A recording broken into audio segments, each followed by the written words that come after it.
Աստծու անունը կանչող մարդը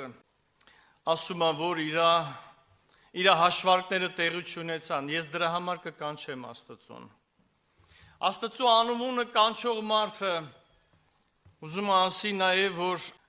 իմ մարդկորեն մարդկային ապավինություններն էլ չստացավ, դրա համար ես Տիրոջ անունը պիտի կանչեմ։ Չգիտես ինչի, կյանքի ճանապարհները մեզի բերում են այնտեղին, որ մեր բոլոր հաշվարկները, տեսակետներն, ակնկալությունները, սպասելիքները մարդոց մեկ հանդվում են, ու էդի լավ է, որ հանդվում են, սիրելիներ, հետևանքը դրա մեծ ցավ է, հոգեկան ապրումներ են, վիշտ են, ջախջախված վիճակներ են, սիրելիներ, ոմանց համար միգուցե անհույս վիճակներ են։ Եթե աշխարհ ունի լոզունգ ասելու, թե բոլոր ճանապարհները տանում են դեպի Հռոմ, քրիստոնյան ասում է, իմ կյանքի ճանապարհները ինձ բերում են Տիրոջ մոտ։ Իմ կյանքի, իմ նավակին հանդիպած բոլոր տեսակի ալիքները, քամիները, Աստվածաշունչ բերում են ինձ Տիրոջ անունը կանչելուն, ինձ բերում են Տիրոջը,